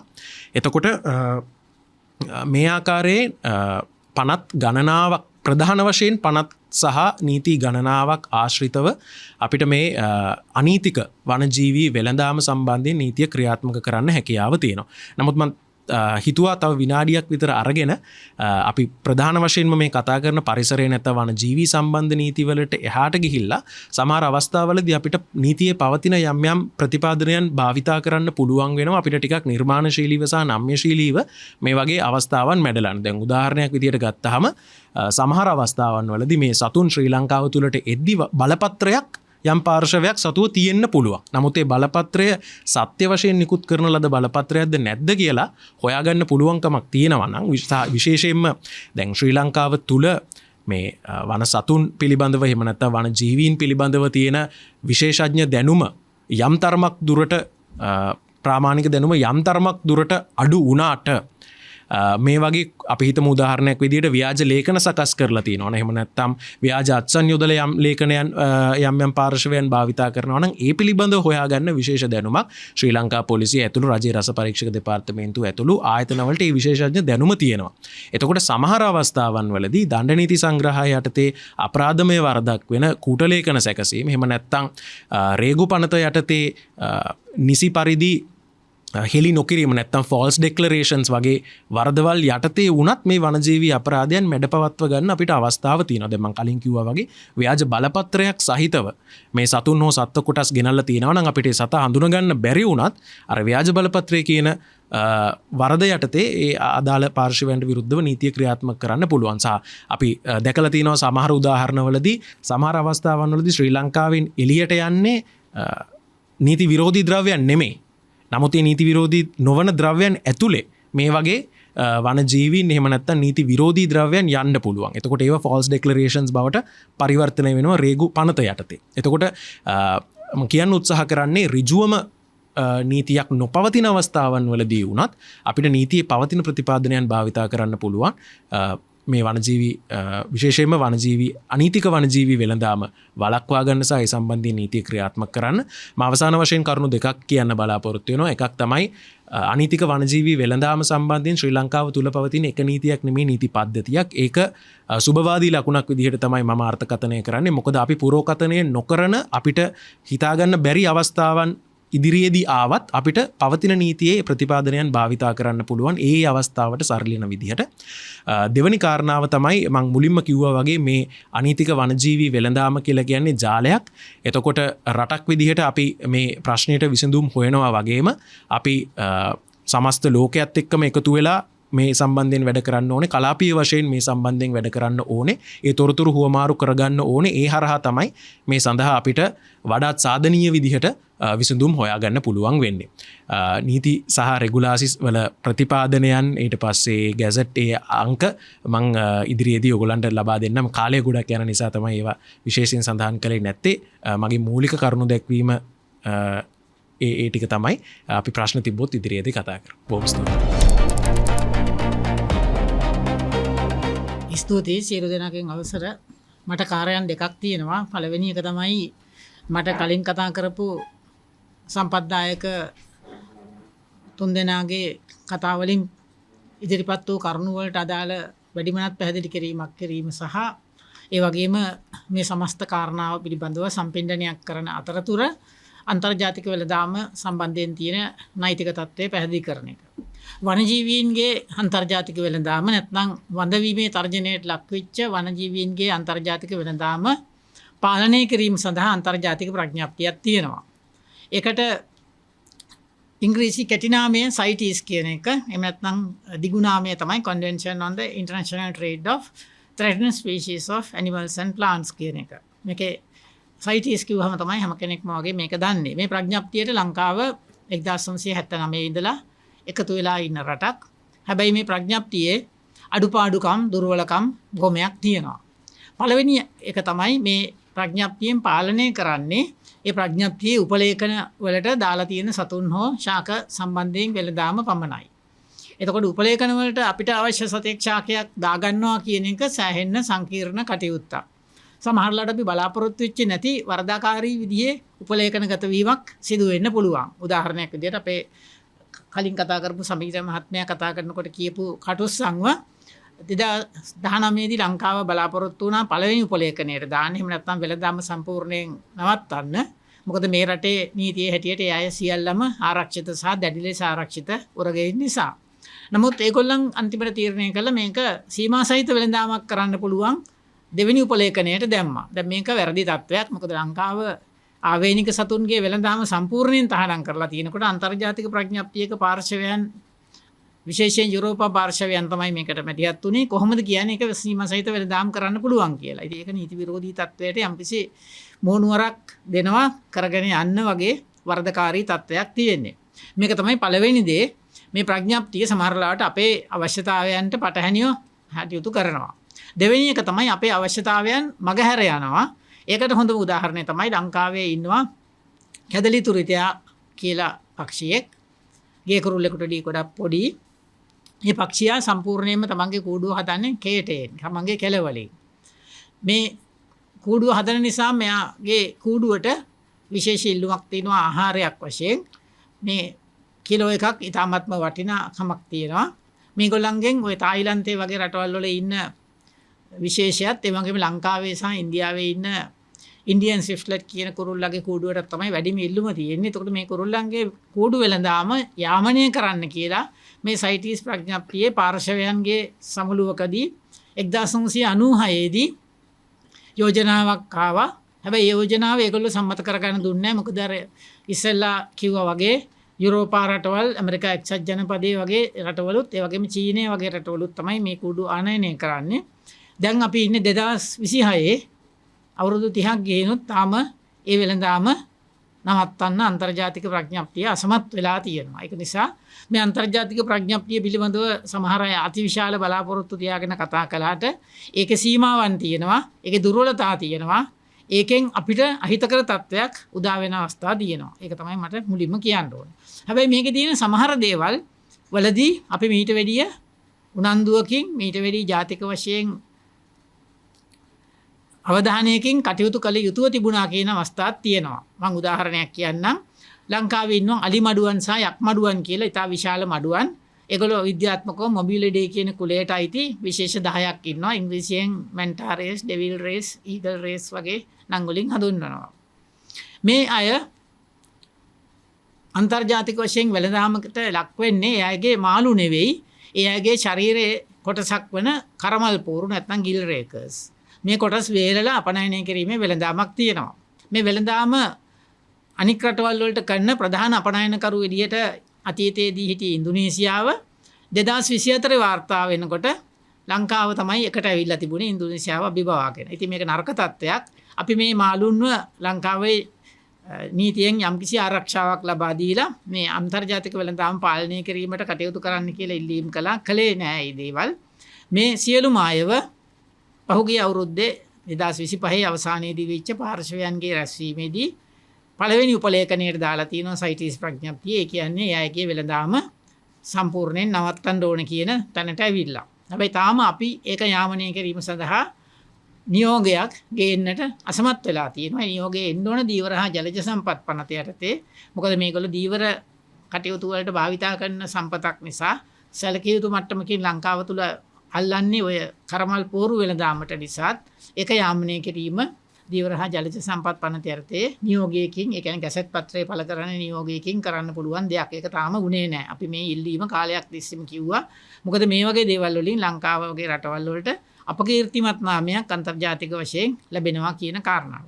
ඊළඟට හසන්ත විජේතුංග මහත්මයා කියපු කාරණයක් සම්බන්ධයෙන්ුත් මට දිගුවක් තියෙනවා කියන්න. ඒ තමයි ලංකාවට මාළු ආනයනය කිරීම යම් කිසි විදිහකට යාමනය කළ යුතුයි කියන මතය එතුමා කිව්වා. ඒ මතය සම්පූර්ණයෙන් අපි ඉන්නවා. මෙතෙන්දි ගිය අවුරුද්දේ ඔක දකින්න ඇති විශාල ප්‍රචාරයක් මාධ්‍ය වලින් දුන්නා. පිරානා මාළු ඊට පස්සේ ලංකාවට ගේන එක තහනම් කරනවා. නයිෆ් ෆිෂ් නැත්නම් මන්නයන් ලංකාවට ආනයනය කිරීම තහනම් කරනවා. ඇලිගේටර් ගා ලංකාවට ආනයනය කිරීම තහනම් කරනවා.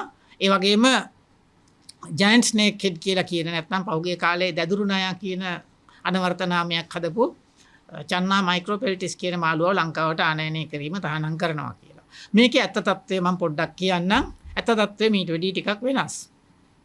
පිරානා කියන්නේ එක මාළුවෙක් නෙවෙයි, චැරසිඩේ කියන කුලයට අයිති මාංශ භක්ෂක මාළු රාශියක් ඝන කීපයකට අයිති. ඒ ඝන පිළිබඳව යම් යම් මතභේද තිබුණත් මේ චරසිඩේ කුලයට අයිති පිරානා කියලා පොදුවේ හඳුන්වන මාළු විශේෂ 13ක් ලංකාවට ආනයනය කිරීම තහනම් කරලා තියෙන්නේ 1998 දී. 1998 ජූලි මාසේ 18 වෙනිදා ගැසට් පත්‍රයක පළ වෙච්ච නියෝගයකින් මේ ලංකාවට මාළු පිරානාලා ආනයනය තහනම් කරලා තියෙනවා. එතකොට ආපහු තහනම් කරන්න දෙයක් තිබුණේ නැහැ. ඒ තහනම බලාත්මක කරන එක ශක්තිමත් කරන්න තමයි තිබුණේ. ඊළඟට මන්නේෝ නයිෆ් ෆිෂ්.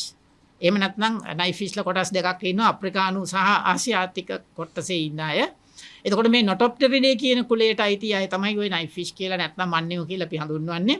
එයින් කෙනෙක් දැන්ටමත් ලංකාවේ ආක්‍රමණික ආගන්තුක විශේෂයක් විදියට පැතිරලා තියෙනවා. එතකොට මේ මාළුන්ව 2003 ඉඳලා ආනයනය තහනම් කරලා තියෙනවා. එතන ආයි තහනම් කරන්න දෙයක් නෑ මේ කොටස් දෙකට. තුන්වෙනි එක චන්නා මයික්‍රොපෙලිටිස් කියන මාළුව දැන්ට ලංකාවේ බෝ වෙලා උතුරු මැද පළාතේ සමා වෙන්න වයඹ පළාතේ සෑහෙන්න ජලාශ ගණනාවක තියෙනවා. ඒ වගේම බස්නාහිර පළාතේ කොළඹ දිස්ත්‍රික්කයේත් වාර්තාගත තැන් තියෙනවා. ගම්පහ දිස්ත්‍රික්කයේත් වාර්තාගත තැන් තියෙනවා. එතකොට දැන් යාම ආපහු තහනම් කරන්න දෙයක් නෑ. මොකද ලංකාවේ යා දැන්ටමත් බෝ වෙලා ඉන්නවා. එතකොට ඉතුරු වෙලා ඉන්නේ ඇලිගේටර් ගා මාළුවව තහනම් කරන එක. ඇලිගේටර් ගා තාම ලංකාවේ ඇලවල් වලින් එහෙම හම්බ වුණාට ලංකාවේ බෝ වෙන ගහනයක් ඉන්න බවට තොරතුරු නැහැ. ඒක නිසා ලංකාවට නිරතුරු වෙන මාළුන්ව යම්කිසි ආකාරයෙන් යාමනය කරන්න අවශ්‍යයි. හැබැයි මම දන්න තරමින් ওই කතාව ප්‍රචාරය කරාට මාධ්‍යවල ඒ නියෝග මාලාව ආවේ නැහැ. ඇලිගේටර් ගා තහනම් කරන නියෝග තාම ආවේ නැහැ. ඉතින් ඒවා අපි මාධ්‍ය වලින් ප්‍රචාරය කිරීමට ඉස්සෙල්ලා මම හිතනවා හරි අධ්‍යයනයක් කළා තහනම් කළ යුතු මාළු කවුද කියන එක තීරණය කරලා තහනම් කළ යුතු ජලජ ජීවීන් කවුද කියන එක තහනම් කරන එක හරියට කරන්න ඕනේ. අපි තවත් ජලජ ජීවීන් ගැන ආණ්ඩුවට වරින් වර අනතුරු අඟවල තියෙනවා. විශේෂයෙන් ආගන්තුක ආක්‍රමණිකයන්, පලිබෝධකයන්, විලෝපිකයන් වගේ වෙන්න පුළුවන් අය ලංකාවට ගේන්න එපා කියලා ඒව ගැන වෙනම කතා කරන්න ගොඩක් තියෙනවා. නමුත් මම එක උදාහරණයක් විදිහට කියන්නම්. ලංකාවට ගොඩක් මිරිදිය ඉස්සන් වර්ග එනවා. අපි කියනවා ක්‍රේෆිෂ් කියලා ඉංග්‍රීසියෙන් ක්‍රේෆිෂ් එනවා. මාබල් ක්‍රේෆිෂ් කියලා වර්ගයක් ඉන්නවා. එච්චර ලස්සන නැති ඉඳ ලොකු ඉල්ලුමක් නැහැ. නමුත් මෙයත් ලංකාවට සුළු වශයෙන් ආනයනය වෙනවා. මේ හැමෝම තහනම් කරන්න අවශ්‍ය නැහැ. නමුත් මාබල් ක්‍රේෆිෂ් කියන එක්කෙනා ගැන අපි සැලකිලිමත් විය යුතුයි. ඒක තහනම් කරත් කමක් නැති එක්කෙනෙක්. මොකද ඒ සත්වයාගේ තියෙනවා විශේෂ ලක්ෂණයක්. ඒ තමයි සියලුම සතුන් එයාගේ ගෑනු සත්තු විතරයි ඉන්නේ, පිරිමි සත්තු නැහැ. එතකොට ඒගොල්ලන්ගේ බිත්තර සංසේචනය වීමක් අවශ්‍ය නැහැ. බිත්තර වලින් පැටව වෙන්න. මේකට අපි කියනවා ඉංග්‍රීසියෙන් පාතෙනෝජෙනසිස් කියලා. අපි සත්ව විද්‍යාව ඉගෙන ගත්තේ අවුරුද්දෙන් පස්සේ මේ වචනේ පාවිච්චි වුණේ නැහැ. ලංකාවේ ඒ තමයි පාතෙනෝජනනය කියලා කියන්නේ. මේ පාතෙනෝජෙනසිස් කියන ක්‍රමයට පිරිමි සතෙක්ගේ සම්බන්ධයක් නොමැතිව තමන්ගේ සරු විතර නිපදවීමේ හැකියාවක් නැත්නම් සරු ජනිතයන් නිපදවීමේ හැකියාවක් තියෙන සතුන් ඉන්නවා.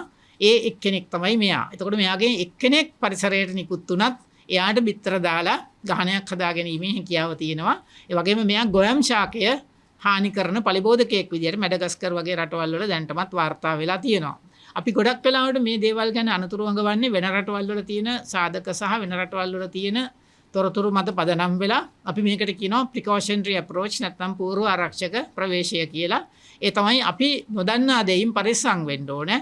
මෙයා මේ රටවල් වල මේ විදියට හැසිරෙනවා නම් අපේ රටේදී මේ විදියට හැසිරෙන්නේ නැහැ කියලා කාටවත් සාතිකයක් දෙන්න පුළුවන් කමක් නැහැ. ඒක නිසා එක රටක හරි මෙයා ගැන නරක වාර්තාවක් තියෙනවා නම් අපි රටක් වශයෙන් පරිස්සම් වෙන්න ඕන කියන කාරණාව තියෙනවා.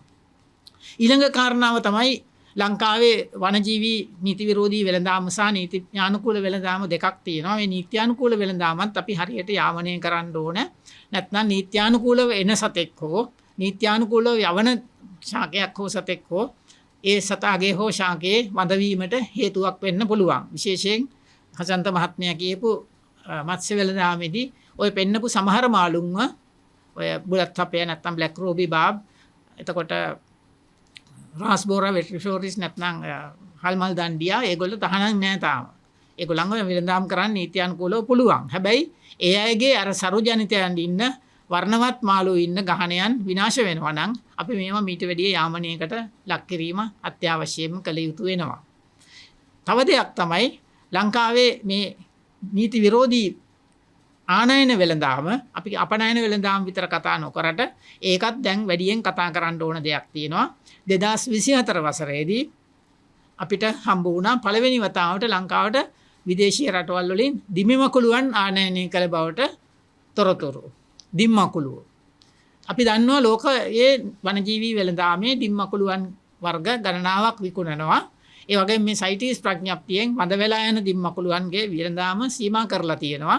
එවැනි තත්ත්වයක් යටතේ ලංකාවට ගේන මේ දිම්මකුළුව ලංකාවේ පැතිරෙන්න ඉඩ තියෙනවා පරිසරයට නිකුත් වුණා.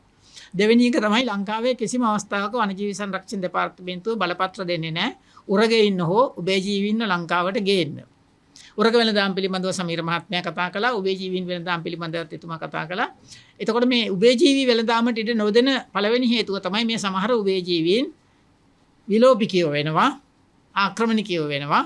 ඒ වගේම අද උභයජීවීන් රාශියකට හානි කරන රෝග වගයක් තියෙනවා. ඒ රෝග මේ අයන් හරහා ලංකාවට පැමිණීමේ අවදානමක් තියෙනවා.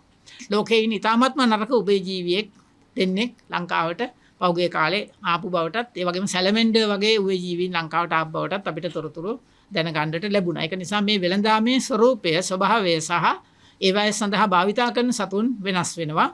පෞගේ කාලේ ලංකාවට මේ වගේම පිට රටවල් වලින් ඉදිබුව වර්ග ගණනාවක් ආවා. සමීර මහත්මයා එක උදාහරණයක් කිව්වා. නමුත් මීට අමතරව චීන කිරි ඉබ්බ නැත්නම් චයිනීස් soft gel therapy වගේ අපිට ස්වභාවික පරිසරයකට ගිහින් ඉක්මනින් අනුවර්තනය වෙලා බෝ වෙන්න පුළුවන් ඉබ්බෝ ලංකාවට ගෙනල්ලා තිබුණා ගොඩක්. ඒ වගේම එක ඉබ්බ විශේෂයක් රෙඩ් ඉයර් ටෙරපින් කියන ඉබ්බා දැනටමත් මේ ලංකාවේ ස්වභාවික පරිසරයට මුදා හැරලා දැනටමත් ස්වභාවික පරිසරයේ බෝ වෙන සතෙක්ගේ තත්වයට පත් වෙලා තියෙනවා. අපිට තවත් ඒ අයගේ නාම ලේඛනයට සතුන් එකතු කර ගැනීමේ අවශ්‍යතාවයක් තිබුණේ නැහැ.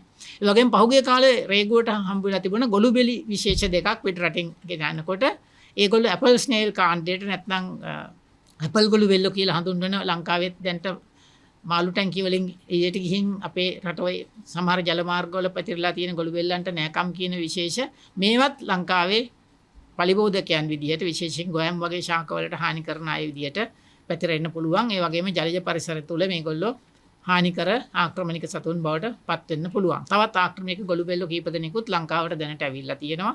ඒ වගේම මට එක විස්තර කියන්න වෙලාවක් නැහැ. මම මොකද සම්පින්ඩනයක් මෙතෙන්දි කරන්නේ. අවසාන වශයෙන් තව කරුණු දෙකක් කියන්න ඕන. ලක්ෂිත ඉදිරිසිංහ මහත්මයාත් කියපු දෙයක්. මේ වෙළඳාම ඉස්සර වගේ සරල දෙයක් නෙවෙයි. මේක අද සංකීර්ණ ජාලයක් වෙලා තියෙනවා. අපි පරිසර පද්ධතියක තියෙන අන්තර් සම්බන්ධතා තියෙන්නේ කොහොම ව්‍යාකූල විදියට සහ අඳුරා ගන්න බැරි විදියටද මේ ජාලවල තියෙන්නේ අන්නේ වගේ ජාලගත දෙයක්. එකම ජාලය තුල විවිධ වනජීවී වෙළඳාම් වගේම වනජීවී වෙළඳාම මූල්‍ය වංචා වෙනත් නීති විරෝධී ජාවාරම් සමහරලාට එකට බැඳිලා තියෙන අවස්ථාවල් තියෙනවා. මේක තමයි අපි මේකෙදි පරිස්සම් වෙන්න ඕන දේ. මෙතෙන්දී අපේ නීතිය ක්‍රියාත්මක කිරීමේ ආයතනවත් මීට වැඩි ශක්තිමත් කළ යුතුයි කියන මතයේ අපි ඉන්නවා. අපේ පිළිබඳව නිතරම කරුණු දක්වනවා. හොඳම එක උදාහරණයක් මම කියන්නම්. අපේ රටේ වනජීවී වෙළඳාම වැළැක්වීම සඳහා ඉන්න ප්‍රධාන ආයතනයක් තමයි වනජීවී සංරක්ෂණ දෙපාර්තමේන්තුව. ඒ වගේම වන සංරක්ෂණ දෙපාර්තමේන්තුව, ඒ වගේම දීවර හා ජලජ සම්පත් දෙපාර්තමේන්තුව, ශ්‍රී ලංකා රේගුව. මෙයින් ශ්‍රී ලංකා රේගුවට තියෙනවා බුද්ධි අංශයක්. නමුත් අර අනික් දෙපාර්තමේන්තු තුනට බුද්ධි අංශ තාම හදන්න හිතලවත් නැහැ. ඉතින් ඒවා ක්‍රියාත්මක විය යුතුයි. තොරතුරු කල්තබා දැන ගැනීමට, ඒ තොරතුරු මත ඉක්මනින් ක්‍රියාත්මක වීමට අපිට මේ ආයතනවල මෙවැනි අංශ අවශ්‍ය වෙනවා. අපේ සුරාවති දෙපාර්තමේන්තුවේත් බුද්ධි අංශයක් තියෙනවා. හැබැයි වනජීවි සංරක්ෂණ දෙපාර්තමේන්තුවේ මෙවැනි තත්ත්වයක් තුළ තාම මෙවැනි කොටසක් පිහිටවන්න කටයුතු කරලා නැහැ. දෙවෙනි කාරණාව තමයි මේ ජාල එකිනෙක බැඳෙනවා නම් මේවාට තව තවත් ආයතන සම්බන්ධ වීමේ අත්‍යවශ්‍ය අවශ්‍යතාවයක් තියෙනවා. අපි සම්ප්‍රදායිකව දකින මේ දෙපාර්තමේන්තු ආයතන වලට අමතරව මේ සඳහා පොලිසිය වගේ ආයතන වල සහයෝගය අවශ්‍ය වෙනවා. ඒ වගේම මේවා කලාපීය රටවල් අතර සිදුවෙන නිසා කලාපීය සහයෝගයක් අවශ්‍ය වෙනවා. දැන්ට ඒ කලාපීය සහයෝගය මේ ලංකාව ඇතුළු මේ සාක් කලාපීය රටවල් කීපයක් එක්ක පවත්වාගෙන යනවා. ඒක වටිනා දෙයක්. ඒ ශක්තිමත් වෙන්න ඕන ඒ සහයෝගීතාවය. එතකොට එක රටක වෙන ජාවාරම අනික් රටට දැනුම් දෙනවා, තොරතුරු දැනුම් දෙනවා. එතකොට මේක ජාලයක් බිඳ දැමීම පහසු වෙන, ජාලයක් බිඳ දැමීම වඩා සාර්ථක වෙන ක්‍රියාමාර්ගයකට මේක යන්න පුළුවන්. මේ කාරණාත් එක්ක අපිට තවත් දේවල් ගණනාවක් කියන්න පුළුවන්. මේ වෙළඳාමේ ස්වરૂපය වෙනස් වෙන හැටි, ස්වභාවය වෙනස් වෙන හැටි, මේකේ සංකීර්ණතාවය වෙනස් වෙන හැටි, මේවායේ බැරෑරුම්කම තව තවත් වැඩි වෙන හැටි, ඒ වගේ මේවා නිසා අවසානයේදී වෙන ප්‍රතිඵලය පිළිබඳව. නමුත් මම මෙතනින් නවත්තනවා මගේ කරුණ ඉදිරිපත් කිරීම. ප්‍රශ්නහන වෙලාවෙදී මොනහර පැහැදිලි කිරීමක් තියෙනවා නම් ඒක සඳහා අපි සතුරෙන් ඉදිරිපත් වෙනවා. ඉංග්‍රීසි සම්පින්ඩන කාට හරි ඕන නම් අපි ඒක දැනුම් දෙන්න කලින් අපේ සභාපතිතුමා කිව්වා වගේ අපි ඒකත් කරන්නේ. හරි බොහොම ස්තුතියි සියලුම කතිකයන්ට. අපේ පාර්ශවයෙන් කතිකයෝ 4 දෙනා ඒගොල්ලන්ගේ කරුණු දැක්වීම අවසන් කරලා තියෙන්නේ. දැන් මාධ්‍යවේදීන් විදිහට ඕගොල්ලන්ට කාලය ඔයගොල්ලන්ට මොනවා හරි ගැටලු තියෙනවා නම් ප්‍රශ්න තියෙනවා නම් කතිකයන්ගෙන් මේ ඒ පිළිබඳව ප්‍රශ්න නගන්න.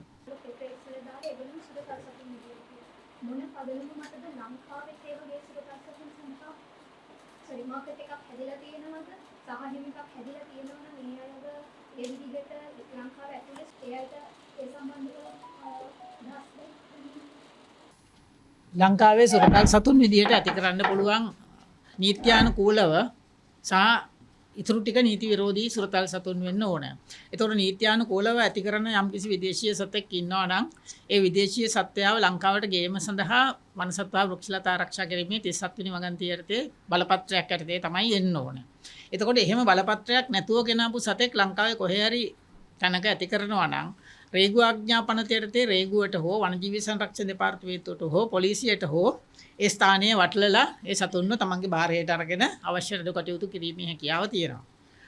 තවත් දෙයක් තියෙනවා කියන්න සමහර සතුන් ඉන්නවා ඒගොල්ලෝ කොහොමද ගෘහාශ්‍රිත සතුන් විදියට අතීතයේ ඉඳලා ඇති කරපු නමුත් වනජීවීන් නොවන සතුන් ඒ සතුන් ආනයනය කිරීමේදී ඒ වගේ ලොකු ප්‍රශ්න එන්නේ නැහැ. උදාහරණයක් විදිහට විදේශීය හාව වර්ග වගේ සතුන්ව ලංකාවට ආනයනය කිරීමේ ප්‍රශ්න වෙන්නේ නැහැ. ඒ වගේම ගෘහාශ්‍රිත බලලුන් ලංකාවට ආනයනය කිරීම ප්‍රශ්නයක් වෙන්නේ නැහැ. හැබැයි මේවා පාවිච්චි කරලා නීති විරෝධී දේවල් සිද්ධ වෙච්ච අවස්ථා තියෙනවා. එකක් විතරක් හිතියෙන් කියන්න සර්වල් කැට් කියන්නේ අපේ බලල් පවුලට අයිති හැබැයි අප්‍රිකානු සම්භවයක් තියෙන වනජීවියෙක්. සර්වල් කැට් කෙනෙක්ගේ පැටියෙක්ව බලලෙක් විදියට ලංකාවට ගේන්න ගිහින් අහුවෙච්ච අවස්ථාවක් තියෙනවා 2024 දී. සර්වල් කැට් කියන කෙනාව ලංකාවට ගේන එකේ තියෙන ලොකුම අවදානම තමයි එයා පැනලා යන්න අතිශයින්ම හැකියාව තියෙන සත්‍යයක්. ඒ වගේම එයාගේ තවත් දෙවෙනි හැකියාවක් තියෙනවා. එයා පැනලා ගියා විතරක් නෙවෙයි ගෙනාවෙත් පිරිමි සතෙක්ව මේ පිරිමි සතාට පුළුවන් තමන්ගේ අවස්ථ ප්‍රදේශයේ ඉන්න සියලුම ගෘහාශ්‍රිත බලලුත් එක්ක දෙමුහුන් වෙලා දෙමුහුන් පැටවුන් බොහි කරන්නේ ඒගොල්ලන්ට කියනවා අපි සවානා කැට් කියලා. එතකොට මේ දෙගොල්ලම අතිශයින් මාංශභක්ෂක විලෝපික සතුන්. එතකොට ඒ අය ඒ අවට ප්‍රතිපරිසරයේ ඉන්න සත්තු ගොඩකට විනාශයක් වෙන්න පුළුවන්. ඒක නිසා මේ ගේන එක යාමනය කරන්න අත්‍යවශ්‍යම අවශ්‍යයි. දැනට යාමනයක් තියෙනවා නැත්තේ නෑ. හැබැයි නීති විරෝධී වෙළඳාමකුත් නීති විරෝධී ආනයනයකුත් සිද්ධ වෙනවා. දැන් මේ ඒවත් මත අපි පෞද්ගලික ආණ්ඩුකාර විවිධ පරිසර ගැටලු ඒවා තිබුණා ආණ්ඩුවේ. දැන් මේ කාලේ ඒ වගේ වාර්තා වෙනවා. මම දැකලා තියෙන දේ තමයි මගේ වැඩිහිටි ජීවිතේ පටන් ගත්තේ දවසේ ඉඳලා අද වෙනකන් කොයි ආණ්ඩුව ආවත් පරිසර ප්‍රශ්න පැන නගිනවා. ඒක මට නම් මන් දන්නේ නැහැ අඩුවක් පේන්නේ නැහැ තාම. අලුත් ප්‍රශ්නත් මතු වෙනවා. ඒ වගේම ජාතික මට්ටමින් ප්‍රාදේශීය මට්ටමින් ගැටලු රාශියකුත් තියෙනවා. අපි මෙතෙන්දි කතා කරන්න බලාපොරොත්තු වෙන්නේ මේ ජාතික සහ අන්තර්ජාතික කියන කෝණයන් දෙකම තියෙන ලොකු ප්‍රශ්නයක් පිළිබඳව. නමුත් ප්‍රශ්න ගොඩක් තව තියෙනවා. දැන් මේ පරිසර අමාත්‍යාංශයේ උපදේශකයින්ගේ ඔතුමාලත් එක්ක හිටපු සහෝදරේ කොහොමද දැන් මේ ගැටලුවට උත්තර දෙන්නේ නැද්ද උන්?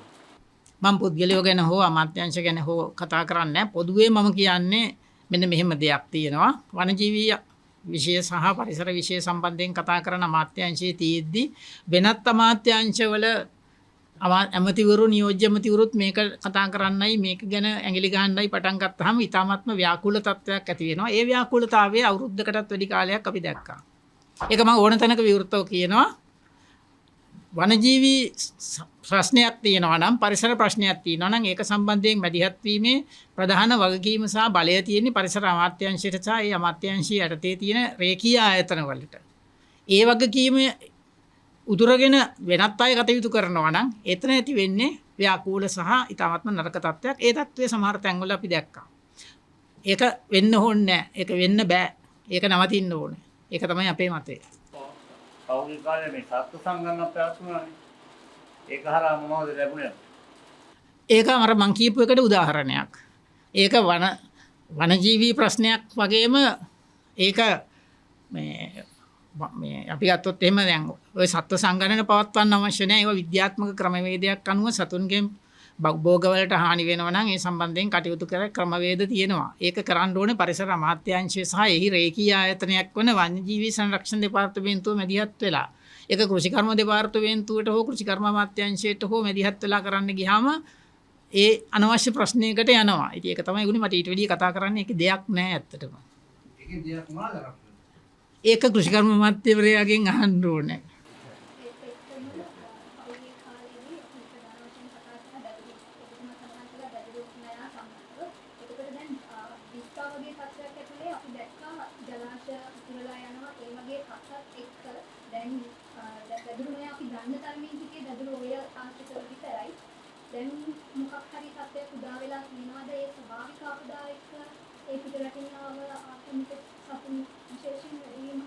බොහොම හොඳ ප්‍රශ්නයක් ඔබතුමී ඇහුවේ. මේ දිත්ත සුලිකුණාටුවෙන් පස්සේ අපි දැක්කා කාරණා කීපයක් තියෙනවා. ඒක උදාහරණයක් විතරයි. නමුත් අපි දැක්කා කඳුකරයේ තියෙන සමහර ආක්‍රමණික ශාක අනවශ්‍ය විදිහට අනික් ප්‍රදේශවලට සෝදාගෙන ඇවිල්ලා පැතිරීමේ අවදානමක් තියෙනවා කියලා. ඒ වගේම ආක්‍රමණික මාළු වගේ අය මේ කුණියන්ටුවත් එක්ක පැතිරලා යන්න පුළුවන්. ওই දැදුරුවේ විශේෂයෙන්ම අපි දැක්කා වාන් දානවා සහ ඒ අවට ප්‍රදේශය යට වෙනවා. එතකොට මේ මාළු වෙනත් ප්‍රදේශවලට පැතිරීමේ ලොකු ඉඩ ප්‍රස්තාවක් එතනින් උදා වෙලා තියෙනවා. මේක අපි කාලයක් තිස්සේ අධ්‍යයනය කළ යුතු දෙයක්. දැනටමත් අපි යම් යම් තැන්වල බලනවා වෙනත් ආගන්තුක ශාක තියෙනවද කියලා. ආගන්තුක සතුන්ව බලන එක ඊට වඩා ටිකක් අමාරුයි. නමුත් තාම අපිට මේ මාළු වගේ ලොකු ව්‍යාප්තිය වැඩිවීමක් තිබුණේ නැහැ. මොකද ඔය දැදුරු ඔය සම්බන්ධයෙන් කතා කළාට මොකද එයා කුරුණෑගල දිස්ත්‍රික්කයේ සහ පුත්තලම දිස්ත්‍රික්කයේ දැදුරුවේ සහ එහි අතු ශාඛා ජල මාර්ගවල ඒ වගේම බස්නාහිර පළාතේ කොළඹ සහ ගම්පහ දිස්ත්‍රික්කවල යම් යම් ස්ථානවල වාර්තාගත වුණා. තාම නම් මේ මාළු වගේ අපිට ලොකු වෙනසක් නැහැ. හැබැයි ඉතින් එක මාළුවේ දෙන්නෙක් ගියාට අපිට ඒක දැනගන්න විදියක් නැහැ. සමහරලාට ඒකට කාලයක් යයි. හැබැයි මේ මාළුවට වැඩිය අපි ගොඩක් වෙලාවට ආක්‍රමණික ශාකවල ව්‍යාප්තියේ ලොකු වැඩිවීමක් වෙන්න පුළුවන් කියන පූර්ව නිගමනයක කියන්න හොඳ නැහැ. අපි යම්කිසි කල්පිතයක ඉන්නවා. ඒක නිසා අපි යන තැන අපි පොඩි අධ්‍යයන කරනවා මේ වගේ ප්‍රදේශ වලින් තවත් ප්‍රදේශ වලට මේක ආවද කියලා. මොකද අපි දන්නවා සුලිකුණාටුවත් එක්ක ඒ බලපෑම් විච්ච ප්‍රදේශ. ඒ වගේම අපි දෙවෙනියට දන්න දේ තමයි පරිසරය හායනය වුණාට පස්සේ ආක්‍රමණික ශාකයකට ආක්‍රමණික සතෙකුට එතන ස්ථාපනය වීමේ තියෙන ඉඩ ප්‍රස්තාව පරිසර විද්‍යාත්මක වශයෙන් ගොඩක් වැඩි වෙනවා කියන එක. ඒක නිසා අපි ඒ ගැන නිරතුරු අධ්‍යයනයක ඉන්නවා. අපිට තව කාලයක් කියයි හරියටම ඒක නිබඳව අදහසක් දෙන්න.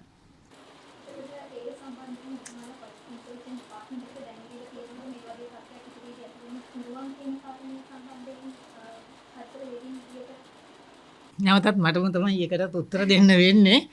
මම ඒ ගැන ජනවාරි මාසයේම පරිසර අමාත්‍යාංශයේ තිබිච්ච කමිටු රැස්වීම් වලදී දුන්නා අදහස මේ ගැන අධ්‍යයන කීපයක් කරන්න සහ ඒ අධ්‍යයන වලදී ජනතා විද්‍යාඥයන්ගේ කියන්නේ මේ ගැන උනන්දුවක් දක්වන අපේ සත්වේදීන්ගේ සංගමයේ වගේ සංගම් වල ඉන්න ක්‍රියාකාරිකයන්ගේ සහ විද්‍යාත්මක පර්යේෂණ කරන පර්යේෂකයන්ගේ සහයෝගය අරගෙන මේක අවුරුදු 2ක් විතර යනකම් දිගටම කරගෙන යන කටයුත්තක් කරගන්න කියලා.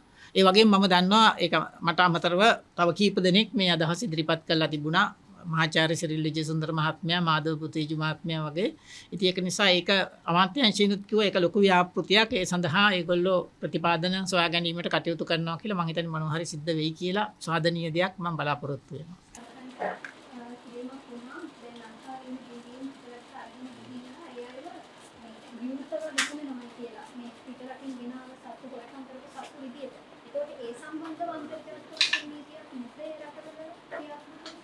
මං ඉස්සෙල්ලා කිව්ව සයිටිස් ප්‍රඥාප්තිය කියන්නේ රටකට ආනයනය කිරීමේදී හෝ රටකින් අපනයනය කිරීමේදී ඒ උපලේඛනගත සතෙක් හෝ ශාකයක් වෙනවා නම් බලපත්‍ර ගන්න කියලා විතරයි.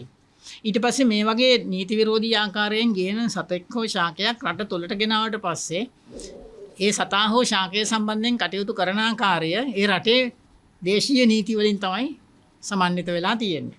ඒතකොට ලංකාවේ දේශීය නීතිය හොඳටම හොඳයි. අපේ ලක්ෂිත ඉදිරිසිංහ මහත්මයාත් කිව්වා වගේ නීති විරෝධී ලෙස ලංකාවට ගේන ඕනෑම සතෙක්ව වනසත්ව වෘක්ෂලතා ආරක්ෂා කිරීමේ ආඥාපනතේ 37 වෙනි වගන්තියෙන් ආවරණය වෙනවා වගේ මේකේ තියෙනවා මේක රේගු ආඥාපනතේ කොටසක් විදිහට සලකන්න පුළුවන් කියලා. ඒක නිසා ලංකාවේ කොහේ ගිහින් තියාගෙන හිටියත් රේගුවට උනත් පුළුවන් මේක වැටලීමක් කරන්න. උදාහරණයක් විදිහට 2000 වසරේ ආරම්භයත් එක්කම 1999 අවසානයේදී ලංකාවට ඒ වගේ නීතියානුකූල අවසරයක් නැතුව ගෙනාපු බම්බල්බී මීමැස්සන්ව නුවරඑළියට ගිහින් අත්අඩංගුවට අරගෙන එන්න රේගුව සහ වනජීවි දෙපාර්තමේන්තුව ඒකාබද්ධ මෙහෙයුමක් කළා.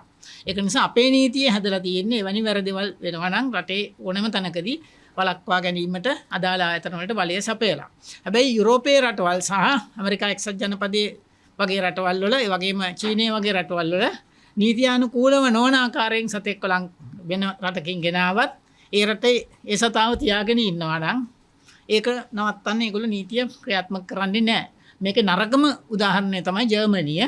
ජර්මනිය අද නීති විරෝධී උරඟ වෙළඳාමේ කේන්ද්‍රස්ථානයක් වෙලා තියෙනවා. ලංකාවෙන් හොරෙන් ගෙනිච්ච උරගයේ ඔබේ ජීනුත් ඒ රටේ බෝ කරනවා. එතකොට ඒ රටට ගෙනිච්චට පස්සේ එතනින් පස්සේ ප්‍රශ්නයක් නැහැ. ඒගොල්ලෝ ආපහු විකුණන්නත් නිර්දේය විදියට කටයුතු කරනවා. ඒ රටෙන් රටට වෙනස් වෙනවා. ඒක එතනින් එහාට යන අන්තර්ජාතික ප්‍රඥප්ති හදනවට ඒ රටවල් ඉඩ දෙන්නේ නැහැ. විශේෂයෙන් මාධ්‍ය සහෝදර සහෝදරයන්ට සහ අනිකුත් ආයතන නියෝජනය කරමින් පැමිණි නියෝජිතයන්ට අද මාධ්‍ය සාකච්ඡාවට සහභාගී වීම පිළිබඳව ශ්‍රී ලංකා තන්න සත්වේදීගේ සංගමයේ විදිහට අපිට පොඩි ඉල්ලීමක් කරන්න තියෙනවා. දැන් අද මේ මාධ්‍ය සාකච්ඡාවෙන් මේ ගත්ත කරුණු මත පදනම් වෙලා ඔයගොල්ලෝ එක ආටිකල් එකක් දෙකක් පමණක් කරලා මේක මෙතනින් එහාට නවත්තන්න එපා. මොකද ශ්‍රී ලංකාව දැනටපත් වෙලා තියෙන්නේ ශ්‍රී ලංකාව යන අත තියෙන්නේ අර ජර්මනිය වගේ හබ් එකක් වීමේ තැනට. සමහර විට තව අවුරුදු දෙක තුනකින් මේකට අපි හරි ක්‍රියාමාර්ගය නොගත්තොත් මෑත ඉතිහාසයේ හෝ අවුරුදු 5කින් 6කින් 10කින් හෝ වේවා අපි සමහර විට ඉලීගල් පෙට් ට්‍රේඩ් එකේ කේන්ද්‍රස්ථානයක් බවට පත් වෙන්න පුළුවන්. ජර්මනි එක අපි දෙක අපි එක ජර්මනිය දෙක මොකක් හරි මේ වගේ දෙයක් වෙන්න පුළුවන් හරි ක්‍රියාමාර්ග ගත්තේ නැත්තම්. අනිත් කාරණේ තමයි අර ඔබතුමිය අහපු පළවෙනි ප්‍රශ්නෙටත් දිත්වසුලි කුණාටු ආපු වෙලාවේ යන්නේ නැති අපේ සත්තු රිලීස් වෙන්නේ නැති. මොකද ඒකේ ප්‍රශ්නේ වෙලා තියෙන්නේ දැන් පෙට් ට්‍රේඩ් එක ගත්තායින් පස්සේ විශේෂයෙන්ම මොන්ස්ටර් ෆිෂ්ලා වගේ සත්තු ආවම ඒ සත්තුන්ව ඇති කරන්න ගොඩක් අය කැමති. සතා ලස්සනයි උන්ගේ අමුතු පෙනුමක් තියෙනවා වියදම අධිකයි කියන්නේ. මොන්ස්ටර් ෆිෂ් කෙනෙක් ළඟ තියාගන්නවා කියන එක නිකන් ආඩම්බරයක් වගේ එකක් තියෙනවා ගප්පියෙක් හදනවට වගා. ඒකට ඒ සතාව අරගෙන ඇවිල්ලා තියාගන්නවා සදාව කේට කරන්න තේරෙන්නේ නැහැ. තමන්ගේ යාළුවා ගත්ත පළියට අපිත් ගිහිල්ලා ගන්නවා. එතන මොකක් හරි ඔය වගේ ඩිසාස්ටර් එකක් වුණාම අපි අවශ්‍ය විධිවිධාන තියෙනවද කියන එක අපි දන්නේ නැහැ. ඉතින් ඒකින ඒ පිළිබඳව දැනුවත් කරන්න ඕනේ. ඒ හින්දා ඒකත් දැනුවත් කිරීම මාධ්‍ය වේදීන් විදිහට ඔබට බාරයි. ඉතින් පැමිණියාට ස්තුතිවන්ත වෙනවා නැවත වතාවක් මේ වගේ පරිසර ප්‍රශ්නයක් ගැන කතා කළ යුතු ස්ථානයකදී අපි කතා කරන්නම්. thank you.